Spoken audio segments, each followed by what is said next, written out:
네, 오늘 저희가 함께 이야기 나눠볼 분은요. 한 사람의 삶이 어떻게 절망뿐이던 땅에 희망의 씨앗을 뿌리고 또 그분이 세상을 떠난 지 15년이 지났는데도 여전히 기적 같은 열매를 맺고 있는지 그 이야기입니다. 아, 바로 그 이태석 신부님 이야기군요. 맞습니다. 의사 가운 대신 사제복을 택하셨고 또 세상이 말하는 성공 대신에 가장 낮은 곳을 향했던 분이죠. 아프리카 남수단 톤즈 마을의 고 이태석 신부님 이야기인데요. 많은 분들이 아마 울지마 톤즈라는 다큐멘터리로 기억하실 거예요. 저도 참 깊은 감동을 받았었는데요. 그렇죠. 정말 눈물 없이는 보기 힘들었던 그 이야기. 그런데 그 이후에 신부님이 남기신 병원이나 학교, 또 그 아이들은 과연 어떻게 됐을까? 이게 궁금하잖아요. 네, 그 점이 사실 가장 궁금하죠. 그래서 오늘 저희는 그 15년의 시간을 한번 따라가 보면서 이 한 사람의 진심이 만들어낸 정말 놀라운 변화, 그리고 그분이 남긴 진정한 유산이 무엇인지 함께 되짚어 보려고 합니다. 네, 좋습니다. 그 감동 뒤에 숨겨진 더 깊은 이야기 속으로 들어가 보시죠. 이야기의 시작은 1962년 부산, 그 자갈치 시장 근처의 좀 가난한 동네입니다. 이태석 소년이 열 몇 매 중에 9째로 태어났다고 해요. 아, 열 몇 매요. 정말 대가족이었네요. 네. 근데 초등학교 2학년 때 아버님이 돌아가시고 호르몬니께서 싹바느질로 정말 힘겹게 생계를 꾸리셨다고 합니다. 아, 환경이 정말 어려웠군요. 그런 환경 속에서도 어린 태석에게는 꿈이 두 가지가 있었다고 해요. 하나는 의사가 돼서 가족들 가난에서 벗어나게 하는 것. 그리고 또 하나는 의외로 음악이었습니다. 아, 의사와 음악이라 좀 흥미로운 조합인데요. 그렇죠. 집 근처 성당에서 우연히 피아노 소리를 듣고 완전히 반해서 집에 있던 낡은 풍금으로 혼자 독학을 시작했답니다. 독학으로요? 대단하네요. 네. 근데 거기서 그치지 않고 첼로, 기타, 트럼펫까지 다 배웠고 심지어 중학교 때는 성가를 직접 작곡해서 상까지 받았다고 하니까 이 음악적인 재능이 상당했던 것 같아요. 와, 정말 다재다능했군요. 작곡까지. 하지만 일단은 현실적인 길을 택합니다. 1981년에 인제대학교 의과대학에 진학을 했고 87년에는 의사국가고시에도 합격을 하죠. 이제 의사로서 탄탄대로가 열리는 것처럼 보였는데 네. 그런데 인생의 전환점이 찾아오죠. 군의관 시절이었다고 들었습니다. 맞습니다. 강원도 인제의 좀 속독한 환경 속에서 군복무를 하다가 다른 어떤 소명을 느끼기 시작한 거죠. 네. 그래서 제대를 앞두고 가족들한테 그야말로 폭탄 선언을 하죠. 신부가 되겠다. 가족들 반응이 어땠을까요? 엄청난 충격이었겠죠. 특히 홀로 10남매 키우신 어머님은 매일 우셨다고 하고요. 이미 신부님이셨던 형님조차도 아니 의사로서 봉사하는 길도 충분히 있는데 왜 굳이 라면서 만류했다고 합니다. 그렇죠. 저라도 그랬을 것 같아요. 어머니 눈물이나 가족들 만류 앞에서 마음이 안 흔들릴 수가 없었을 텐데. 그럼에도 불구하고 그 결심이 아주 확고했던 것 같습니다. 왜 그렇게까지 그 길을 고집했을까요? 단순히 신앙심이 깊어서 라고 하기에는 의사라는 길을 포기하는 게 너무 큰 결정인데요. 그분이 남긴 비유가 있어요. 그 심정을 좀 엿볼 수 있는 길에서 다이아몬드를 발견했는데 내 손에 이미 돌멩이를 쥐고 있다면 당연히 돌멩이를 버려야 하는 거 아니냐. 아, 다이아몬드와 돌멩이. 네. 그분에게 사제의 길은 다이아몬드였고 이미 안정된 의사의 길은 손에 쥔 돌멩이처럼 느껴졌다는 거죠. 이게 논리적인 선택이라기보다는 본인 표한 대로 정말 거부할 수 없는 어떤 강렬한 끌림, 소명의식 같은 거였던 것 같아요. 아, 그 끌림이라는 표현이 와닿네요.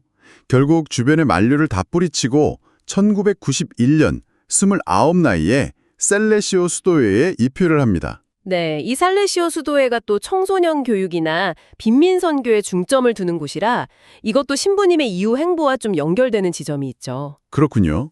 그런데 여기서 또 궁금한 게 생깁니다. 왜 많고 많은 곳 중에 하필 아프리카 남수단의 톤지였을까? 그때만 해도 우리에게는 정말 낯선 곳이었잖아요. 네, 정말 중요한 질문입니다. 사제가 되어서 봉사할 곳은 한국에도 많았을 텐데요.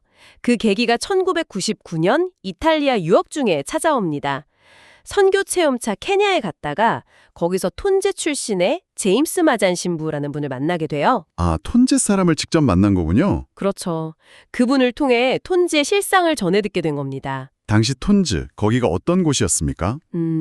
정말 말 그대로 세상의 끝이라고 할 만한 곳이었어요. 20년 넘게 내전이 계속되면서 사회 기반 시설은 거의 다 파괴됐고 극심한 가난, 질병, 그리고 총성이 끊이지 않는 곳이었죠. 듣기만 해도 끔찍하나요? 이태석 신부님도 그 이야기를 듣고 또 관련 자료나 이런 걸 보면서 너무 큰 충격을 받아서 일주일 동안 말을 잃을 정도였다고 합니다. 일주일 동안이나요? 어휴, 그때 형님이 또 물어봤다고 하죠. 아니, 한국에도 어려운데 많은데 왜 하필 그렇게 위험하고 먼 톤지냐? 네, 그때 신부님 대답이 참 인상적이죠. 아주 단순하고 명료했어요. 뭐라고 하셨죠? 거기가 제일 가난하잖아요. 아하. 그는 일부러 가장 소외되고 가장 고통받는 사람들이 있는 곳을 선택한 겁니다. 단순히 돕는 걸 넘어서 가장 도움이 절실한 곳으로 가겠다는 의지였던 거죠. 정말 대단한 결심이네요. 그래서 2001년에 사제품을 받자마자 39의 나이로 그 폐허의 땅, 톤주로 향하게 되는군요. 네, 그렇습니다. 2001년 드디어 톤주 땅을 밟았을 때 그가 마주한 현실은 정말 상상 이상이었을 것 같아요. 숨막히는 더위, 온통 먼지, 그리고 아직 가시지 않은 그 화약 냄새 같은 것들. 그렇죠. 내전으로 모든 게 파괴된 상태였고 특히 아이들이 말라리아나 폐렴 이런 어떻게 보면 기본적인 치료만 받으면 살 수 있는 병으로 너무 쉽게 죽어가고 있었으니까요. 그 톤주 사람들이 원래 키도 크고 육명하기로 유명한 딩카족이라면서요? 네, 맞아요. 딩카족인데 그 오랜 전쟁이 사람들 마음속에 분노와 증오 같은 것만 남겨놓은 상태였죠. 그런 절망적인 상황에서 신부님은 뭘 가장 먼저 하셨나요? 지체할 시간이 없었죠. 처음엔 번듯한 건물도 없었으니까 진흙이랑 나뭇가지 같은 걸로 엮어서 만든 임시 움막에서 바로 진료를 시작했습니다. 움막에서요? 네. 그런데 그분이 그 넓은 지역, 반경 100km 안에서는 유일한 의사였던 거예요. 유일한 의사요. 와. 그러다 보니 소문이 퍼지면서 막 며칠씩 걸어서 찾아오는 환자들로 그 작은 움막이 매일같이 뭐랄까 발디딜 틈이 없었다고 합니다. 하루에 200명에서 300명 가까운 환자를 돌봤다고 하니까요. 하루에요? 200~300명을? 와, 이건 정말 살인적인 일정인데요? 그렇죠. 움막 진료로는 도저히 한계가 있었을 겁니다. 그래서 제대로 된 병원을 지어야겠다 이렇게 결심을 하신 거죠. 그런데 전문 인력이나 장비가 있었겠어요? 전혀 없었죠. 여기서 이제 신부님의 또 다른 면모가 드러납니다. 그냥 이상만 꿈꾸는 분이 아니라 현실의 문제를 어떻게든 해결해내는 실천가였어요. 어떻게 해결했나요? 마을 사람들하고 같이 힘을 합쳐서 직접 강가에서 모래를 퍼나르고 진흙을 이겨서 벽돌을 찍어냈습니다. 정말 그야말로 맨손으로 병원을 지은 거죠. 와, 직접 벽돌까지 만들어서요? 네, 그렇게 한 1년 정도 노력한 끝에 마침내 12개 병상 규모의 작은 병원을 완성합니다. 근데 여기서 또 다른 문제가 생긴 거죠. 아, 또 어떤 문제가? 바로 전기가 없다는 거였습니다. 아, 전기. 현대의학에서 전기가 없다는 건 정말 치명적인데요. 약품 보관도 그렇고 특히 백신 같은 거 냉장 보관이 안 되고 밤에는 수술도 못 하고요. 맞습니다. 정말 큰 제약이죠. 근데 여기서 또 이 신부님의 그 실용적인 지혜, 문제 해결 능력이 빛을 발합니다.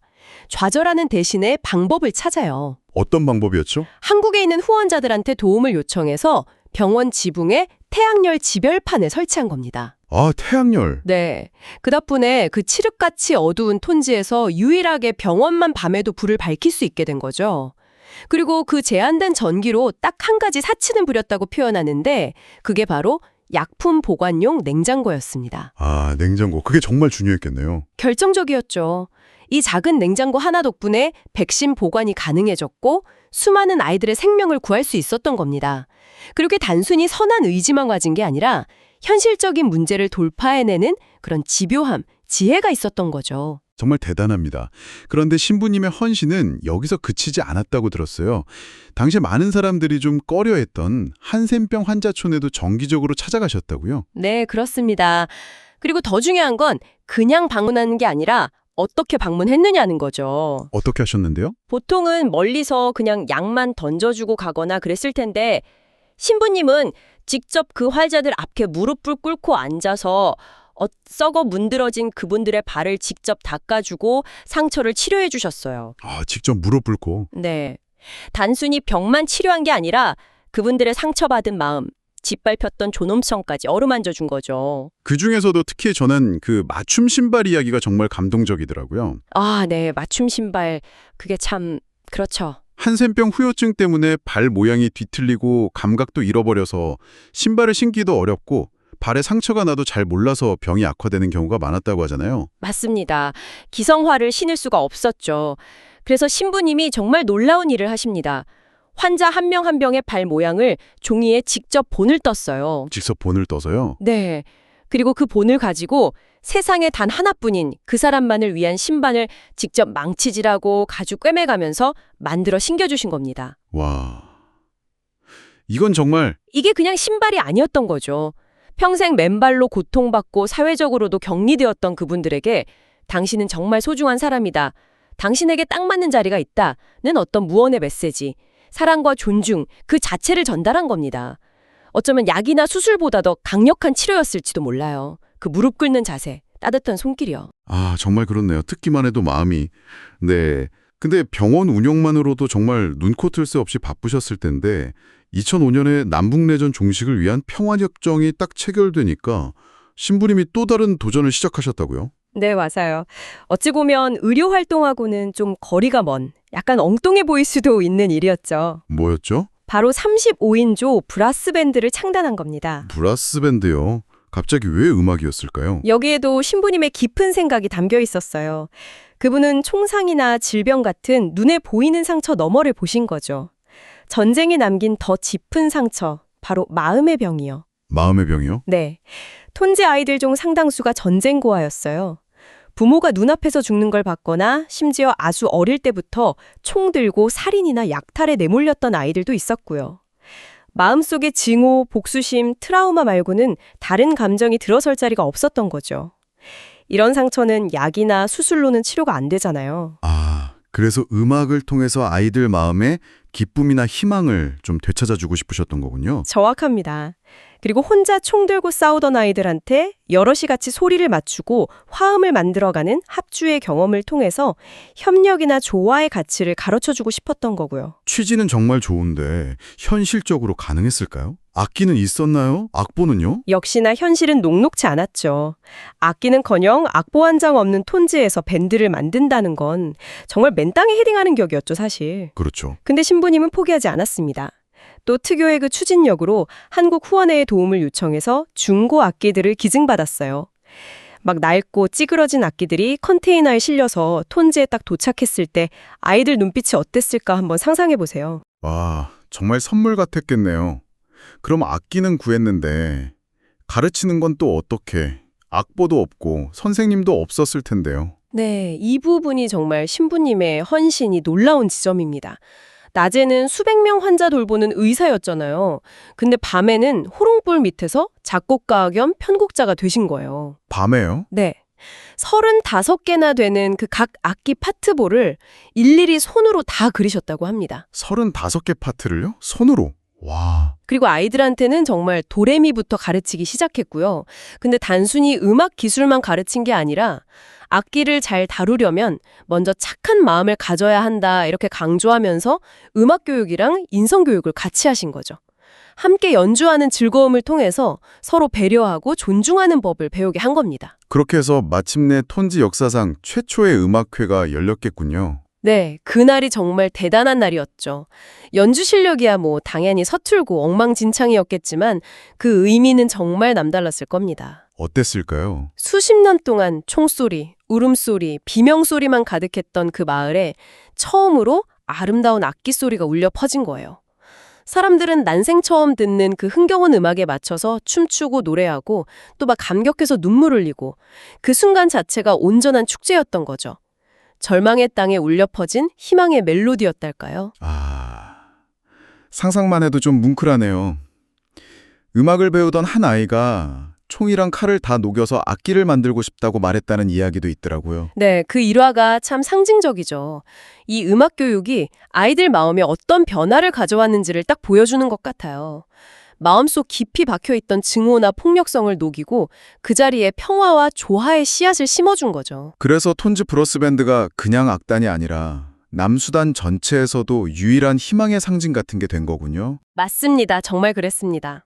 그렇게 톤지의 희망의 꽃을 정말 활짝 피워가던 2008년 10월이었죠. 신부님이 잠시 휴가차 한국에 들어오셨는데 예상치 못한 일이 생깁니다. 네, 8년간의 정말 고된 아프리카 생활로 지친 몸을 좀 추스르고 다시 돌아갈 계획이셨는데 건강검진 결과가 정말 청천벽력 같았죠. 네, 대장암 4기. 이미 간까지 암세포가 다 퍼져서 손을 쓸 수 없는 상태였고 의사는 길어야 1년 정도 남았다는 시한부 선고를 내렸습니다. 그때 신부님 나이가 불과 46이었습니다. 너무 젊은 나이였죠? 그 충격적인 진단을 받은 순간에 신부님이 하신 첫 마디가 뭔지 아세요? 자신의 죽음에 대한 뭐 두려움이나 절망 이런 게 아니었어요. 아, 그 유명한 말이죠. 톤즈 아이들은 이제 어떡하죠? 네, 바로 그 말이었습니다. 마지막 순간까지도 자기 자신보다 그 아이들을 먼저 걱정하셨던 거죠. 심지어 연로하신 어머님이 충격받으실까 봐 가족들한테 자기 병명을 끝까지 비밀로 해달라고 그렇게 부탁하셨다고 해요. 참, 그 이타적인 사랑의 깊이가 어느 정도인지. 마지막 1년 동안 항암 치료 받으시면서 극심한 고통 속에서도 톤지를 위한 마지막 노력을 계속하셨습니다. 병상에서 당신의 톤지 생활 8년을 기록한 책 친구가 되어주실래요를 집필하셨죠. 네, 근데 그 책이 단순한 회고록이 아니었어요. 자기를 알리려는 게 아니라 톤지의 실상, 아이들의 어려움을 세상에 더 많이 알려서 혹시 자기가 없게 되더라도 그곳에 대한 관심과 도움이 계속 이어지기를 바라는 그런 간절한 호소이자 마지막 유언 같은 거였습니다. 마지막 소원이 딱 하나였다면서요? 네. 톤즈에 딱 한 번만 더 돌아가서 아이들 얼굴 보는 것, 그게 유일한 소원이었다고 합니다. 그분에게 톤즈는 그냥 봉사지가 아니라 정말 마음이 머무는 집이었고 가족이었던 거죠. 그런데 안타깝게도 그 마지막 소원은 이루어지질 못했습니다. 2010년 1월 14일 새벽 48이라는 너무 짧은 생을 마감하시죠. 네. 임종 직전에 혼수 상태에서 잠시 깨어나셔서 남긴 말씀이 있다고 전해지죠. 뭐라고 하셨나요? 꿈에서 살레시오 수도의 창립자인 돈 보스코 성인을 만났다. 그리고 나는 괜찮다, 평화로우니 걱정 마라, everything is good 이런 말씀을 남기셨다고 해요. 마지막까지도 주변 사람들을 안심시키려고 하셨던 것 같습니다. Everything is good. 여기서 그 다큐멘터리 제목이기도 한 울지마 톤지의 의미를 다시 한번 좀 생각해 봐야 할 것 같아요. 네. 이게 단순히 그냥 슬퍼하지 마라 이런 뜻이 아니라고요. 네, 그 의미가 생각보다 훨씬 깊습니다. 톤지의 주요 부족인 딩카족은요. 전통적으로 개인적인 슬픔, 특히 죽음 앞에서 눈물을 보이는 걸 굉장히 자제하고 어떻게 보면 좀 수치스럽게 여기는 그런 문화를 가지고 있답니다. 아, 원래 잘 울지 않는 부족이군요. 그렇죠.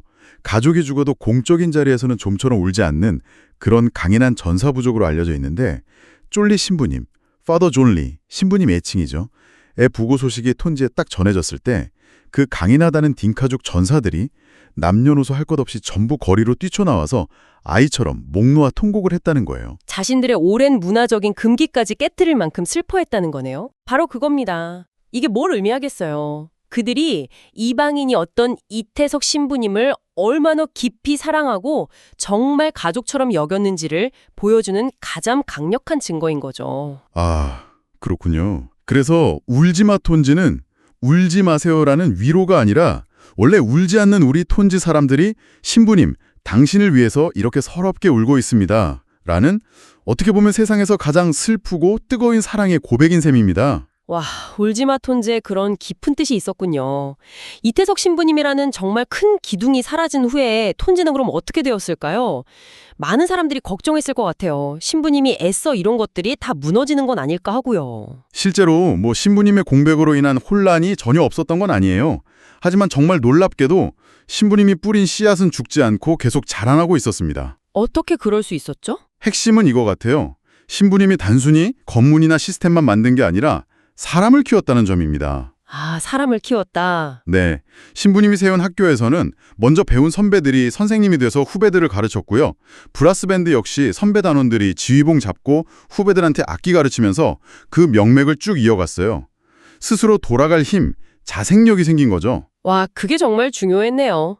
그리고 정말 기적 같은 소식이 또 들려왔잖아요. 울지마 톤지 만드셨던 구수원 감독님이 신부님 선종 10주기 맞춰서 다시 톤지를 찾아가서 후속 다큐멘터리 부활을 만드셨는데 거기서 밝혀진 사실이? 네, 그야말로 부활이라는 제목이 딱 맞는 이야기죠. 정말 놀라운 사실인데요.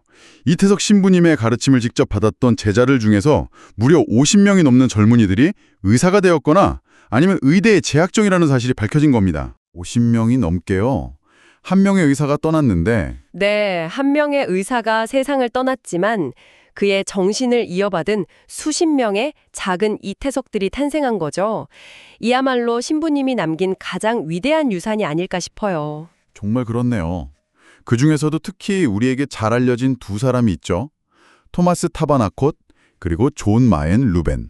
네, 어린 시절에 신부님 진료실에서 옆에서 잔심부름하고 그러면서 어깨 너머로 보고 배웠던 그 작은 조수들이었죠. 이 두 청년이 신부님처럼 의사가 돼서 고향 사람들을 돕겠다. 이 꿈 하나만 가지고 한국에 유학을 왔다고 들었습니다. 네, 수단 어린이 장학회라는 곳의 도움으로 2009년에 한국 땅을 밟았어요. 언어도 다르고 문화도 다른 이 낯선 땅에서 의학이라는 그 어려운 공부를 하는 과정이 얼마나 힘들었을지 정말 상상하기 어렵죠. 그럼요. 그런데 이들이 포기하지 않았습니다.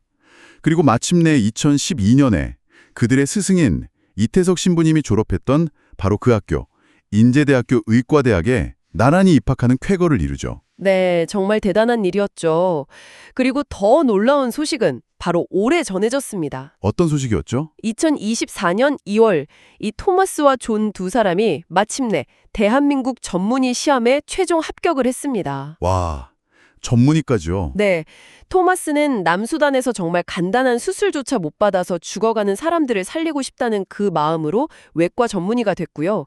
존은 어릴 때 자기를 괴롭혔던 말라리아나 결핵 같은 병으로 고통받는 사람들을 돕고 싶어서 내과 전문의가 되었습니다. 스승의 길을 그대로 따라서. 네, 스승처럼 살기 위해서 의사가 된 거죠. 15년이라는 그 긴 시간 동안 스승과의 약속을 지켜낸 정말 가슴 뭉클한 부활의 이야기입니다. 교과서에도 실려서 아이들에게 새로운 롤모델이 되고 있다고 해요. 전쟁 영웅이 아니라 사랑을 실천한 이방인 사제를 보면서 꿈을 키우는 거죠. 네. 그리고 그 제자 의사들이 고향에 돌아가서 진료하는 모습을 보면 스승이 그랬던 것처럼 환자 손부터 먼저 잡고 눈을 맞추면서 진료를 한다고 합니다. 그래서 사람들이 쫄리신 분님이 다시 돌아온 것 같다고 이야기한대요. 아, 정말 신부님이 부활하신 것 같네요. 결국 신부님이 톤주에 남기신 가장 강력하고 또 지속 가능한 유산은 병원 건물이나 악기 같은 물질적인 게 아니라 사람을 사랑하는 방식, 그 자체, 그리고 희망은 가능하다는 그 이야기인 것 같습니다. 네. 모든 게 파괴되고 절망밖에 없다고 여겨졌던 그 땅에 우리도 이렇게 존중받고 사랑하면서 살아갈 수 있다는 새로운 가능성의 서사를 선물한 것. 그것이야말로 톤주 공동체를 앞으로도 계속 지탱해 나갈 가장 근본적인 힘이 되고 있는 거죠. 정말 한 사람의 진심과 헌신이 만들어낸 변화의 물결이 15년이 지난 지금까지도 이렇게 생생하게 이어지고 있다는 사실이 참 많은 생각을 하게 만듭니다. 네. 신부님의 삶은 우리에게 성공이나 행복의 기준이 과연 뭘까? 이런 질문을 다시 던지는 것 같아요. 세상의 기준으로 보면 가장 낮은 곳, 가장 불편한 곳으로 갔지만 정작 본인은 그곳에서 누구보다 충만한 기쁨과 행복을 누렸다고 고백하시잖아요. 그렇죠. 진정한 가치라는 게 소유나 성취에 있는 게 아니라 결국 나눔과 사랑 그 자체에 있다는 걸 그분의 삶이 온몸으로 보여주는 것 같습니다. 네. 오늘 이 이야기를 들으신 당신에게 진정한 행복이란 어떤 의미인가요?